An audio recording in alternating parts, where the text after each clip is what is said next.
नमस्कार, देश विदेश की ताज़ा खबरों के लिए आप देख रहे हैं आवाज़ इंडिया। मैं हूं आपके साथ अंजनी मिश्रा।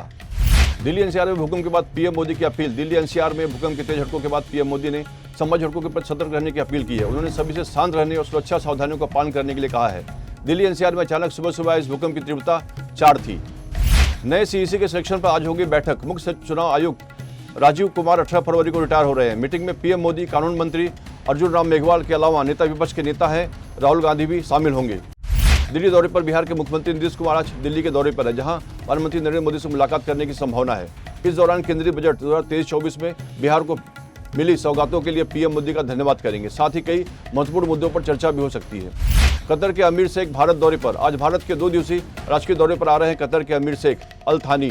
प्रधानमंत्री नरेंद्र मोदी के साथ द्विपक्षीय बातचीत करेंगे। साथ ही वे राष्ट्रपति द्रौपदी मुर्मू से भी मुलाकात करेंगे।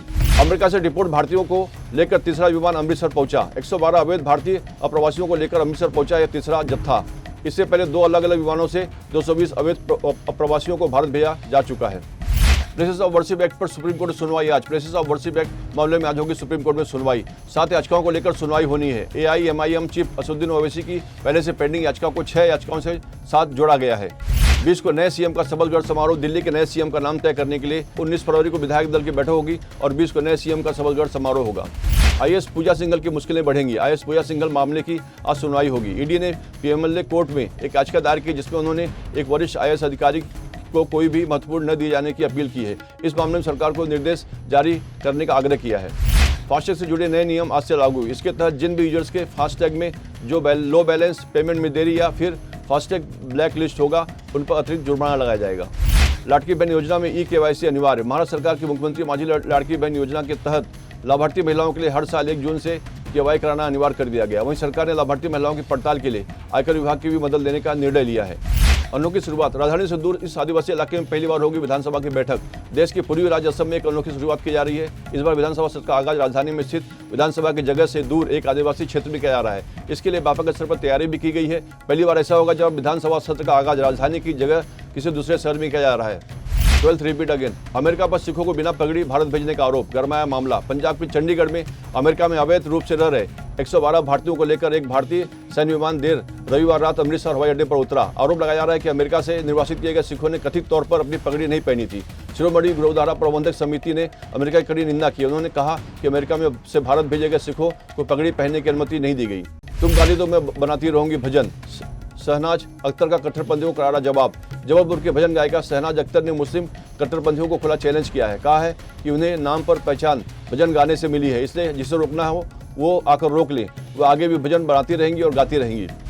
दिल्ली में बीजेपी बना सकती है 2 डिप्टी सीएम। दिल्ली की सरकार गठन में भी मध्य प्रदेश और राजस्थान की तर्ज पर 2 डिप्टी सीएम बनाया सकते हैं। पार्टी देश की राजधानी को मिनी इंडिया के रूप में दिखाने के लिए ये प्रयोग कर रही है। प्रयोग के तहत पार्टी सभी जातिगत और क्षेत्रीय समीकरणों को साधने की तैयारी में है। लातूर में दुर्घटना। लातूर में तेज रफ्तार SUV सड़क किनारे होटल में घुसी। महाराष्ट्र के लातूर तहसील में रविवार को एक दर्दनाक सड़क हादसा हुआ, जहां एक तेज रफ्तार SUV अनियंत्रित होकर सड़क किनारे स्थित होटल में जा घुसी। इस हादसे में 23 वर्षीय युवक की मौत हो गई, जबकि 4 अन्य लोग घायल हो गए।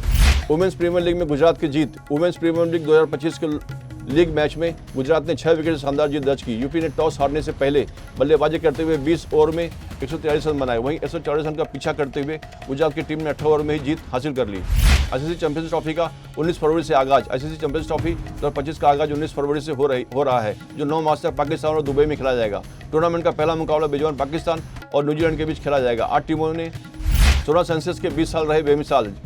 किसने किया सबसे ज्यादा मालामाल, सोना आसमान छू रहा है और लगभग रोज ट्रेडिंग सेशंस में रिकॉर्ड ऊंचाई पर पहुंच रहा है। 2023 और 2024 में सोने की कीमतों में लगातार तेजी देखने को मिली है। जहां साल 2023 में गोल्ड ने निवेशकों को 13% रिटर्न दिया, वही 2024 में 27% का रिटर्न देखने को मिला। अब तक 2025 में भी सोने की चमक जारी है। इधर छावा ने छापे 100 करोड़। उधर YRFI स्पाई यूनिवर्स के असली बॉस बन गए विकी के राइट हैंड। इस साल YRFI स्पाई यूनिवर्स की 2 बड़ी फिल्में रिलीज हो रही है। शुरुआती होगी ऋतिक रोशन और जूनियर NTR की वार 2 से, फिर बारी आएगी आलिया भट्ट और सरवरी बाकी अल्फा की।